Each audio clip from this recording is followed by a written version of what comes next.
Jumpa kembali dalam pelajaran bahasa Indonesia. Ibu berharap kalian hari ini masih dalam keadaan sehat dan tetap semangat dalam mengikuti pembelajaran jarak jauh kita. Nah, video kita kali ini kita akan membahas yaitu menentukan esensi debat. Nah, seperti apa pelajaran kita ini? Saksikan video singkat berikut ini. Ku meminta rindu menyesali waktu mengapa dahulu.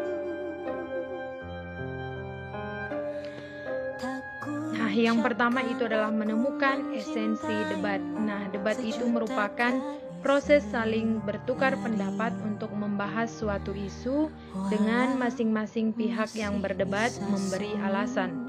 Apabila perlu, ditambah dengan informasi, bukti, dan data untuk mempertahankan pendapat masing-masing. Hasil debat biasanya menghasilkan sudut pandang baru yang bisa diterima kedua belah pihak. Itu adalah pengertian dari debat.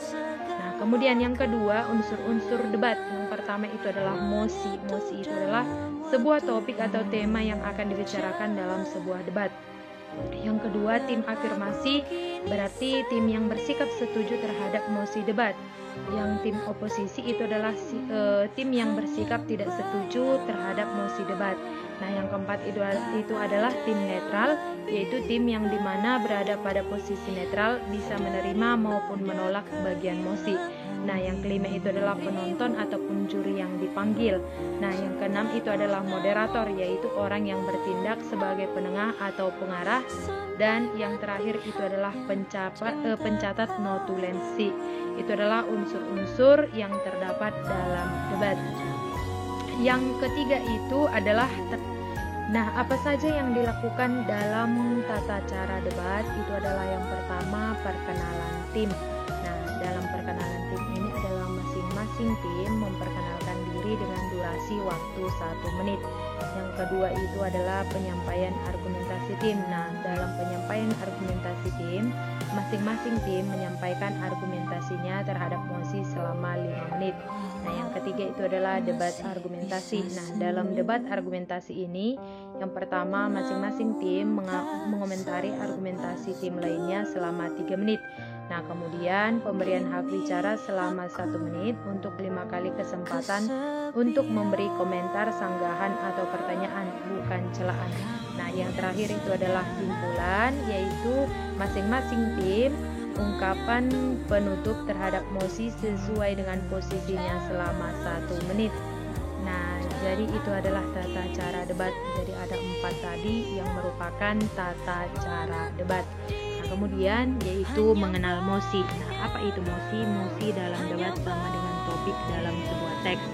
Mosi menjadi dasar bagi pihak-pihak yang terlibat debat untuk menentukan sikap apakah mendukung atau menolak mosi. Yang berikutnya, berdasarkan mosi, semua pihak dapat menyiapkan argumen untuk mendukung pendapatnya tentang mosi.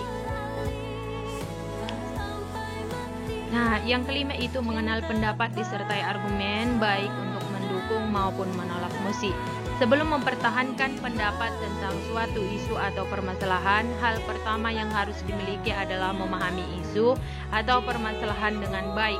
Untuk itu, pihak-pihak yang melakukan debat harus banyak mencari informasi dari berbagai sumber. Misalnya dengan membaca berita, menyimak berita dari radio dan televisi, atau menggali informasi dari narasumber yang memahami isu atau permasalahan dengan baik. Itulah pada bagian yang kelima. Nah, kemudian yang terakhir itu adalah simpulan hasil debat. Nah, tahapan terakhir ini yang harus dilakukan oleh pihak yang berdebat, baik tim afirmasi maupun tim oposisi, adalah menyampaikan simpulan. Nah, jadi ada 3 cara untuk menarik simpulan dengan penalaran induktif, antara lain, yang pertama generalisasi, yaitu berpangkal pada pernyataan-pernyataan bersifat khusus. Fenomena-fenomena khusus tersebut kemudian ditarik pernyataan yang bersifat general ataupun umum.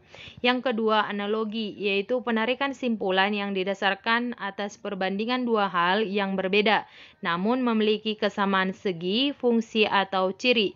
Kemudian keduanya disandingkan ataupun disamakan. Nah, kemudian yang terakhir itu adalah sebab akibat. Nah, dalam debat, akibat dapat menjadi gagasan utama, sedangkan sebab dapat menjadi gagasan penjelas yang disampaikan lebih dulu.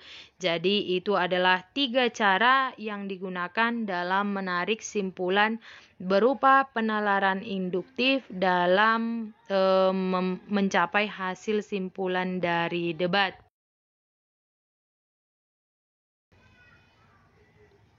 Nah, langsung saja perhatikan contoh teks debat yang berikut ini. Nah, perhatikan. Ini sudah termasuk adalah contoh teks debat. Nah, yang pertama itu yang berbicara adalah moderator. Ini perhatikan yang disampaikan moderator. Nah, jadi tadi sudah dikenalkan unsur-unsur dari debat itu ada moderator. Nah, kemudian ada juga di sini yang merupakan tim afirmasi. Dan ada tim oposisi dan netral. Nah, contoh teks debatnya itu yang pertama, lihat apa yang disampaikan moderator. Ini bisa kalian perhatikan ataupun kalian baca terlebih dahulu agar nanti kalian bisa membuat sebuah debat. Nah, inilah yang diungkapkan oleh tim afirmasi. Kemudian ada juga ini yang sudah disampaikan tim oposisi. Nah, tadi sudah dijelaskan apa itu tim afirmasi dan apa itu tim oposisi. Nah, kemudian ada juga yang disampaikan tim netral. Nah, itu adalah yang disampaikan tim netral. Kemudian kembali lagi moderator yang berbicara. Nah, lihat yang disampaikan moderator ini.